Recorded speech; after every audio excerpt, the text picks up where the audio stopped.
Hey everyone! Today we're diving into a question I know a lot of you have. How on earth do you run Windows software on a Chromebook, a machine that's, specifically built for Chrome OS? Well, let's get right into it. We've all been there, right?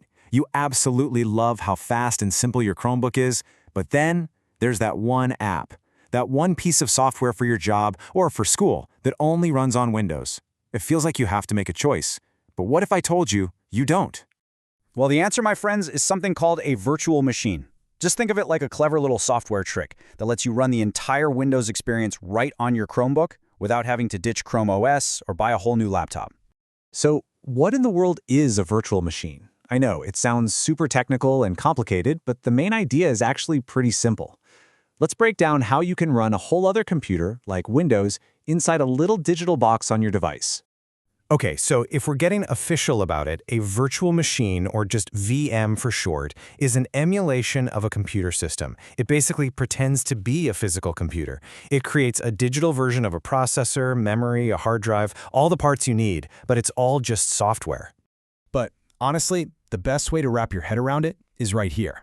It's a secure computer running inside your computer. When you fire up the VM, it's like opening an app, but boom. Inside that window is a full Windows desktop. And because it's sandboxed, it's completely walled off from the rest of your system. So whatever happens in there stays in there.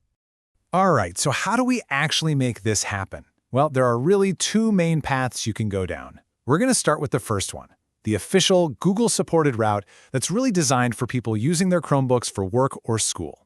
So if your Chromebook is managed by your company or school and they use Chrome Enterprise, then the tool for you is called Parallels Desktop. If you've been around the tech world, you've probably heard that name. They're a huge player in virtualization, and they've teamed up with Google to make this whole process as smooth as possible. For enterprise users, the process is really structured. The absolute first thing you have to do is make sure you actually have that enterprise access. After that, it's pretty straightforward. You install Parallels, you tell it how much power to use, and then you install Windows using what's called an ISO file, which is basically just a digital version of an installation disk. And, one of the huge perks of going the official route is that if anything goes wrong, you have a direct line to the Parallels support team. They're the experts, and they're there to help you out. But what if you're not an enterprise user? What if it's just you and your personal Chromebook? Well, that brings us to our second option, the do-it-yourself way. Now, this path is for the tinkers, the people who aren't afraid to get their hands a little dirty to get more control. This table here really breaks down the two main flavors of the DIY approach. First, you could completely wipe Chrome OS and install a different lightweight operating system, like a version of Linux called Gallium OS. Then you'd use a popular program called VirtualBox. The other way is to use Chrome OS Flex, which is a more flexible version of the OS, and then use a built-in tool called GNOME Boxes to run your VM. So the really crucial thing to understand here is that both of these DIY methods are a pretty big deal. You're not just installing an app. You're either totally replacing Chrome OS or running a whole different operating system on your machine, all just to get the ability to then run Windows inside of it.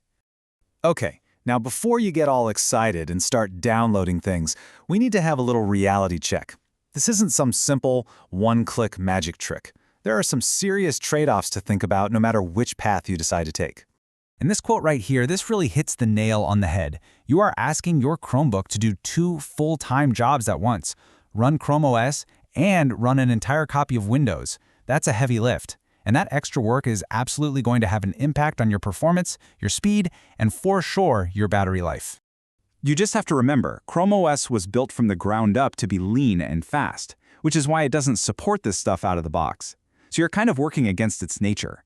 You have to be really careful about how you split up your computer's memory and storage space. And yeah, all of this involves some pretty technical steps. So when you boil it all down, this is the choice you're facing. You've got the supported path with Parallels, it's official, it's straightforward, but you need that enterprise access. Or you have the flexible DIY path. It gives you way more control, but it definitely requires more technical know-how. So at the end of the day, is a VM really the secret to unlocking your Chromebook's full power? Well, that answer is really up to you and what you need.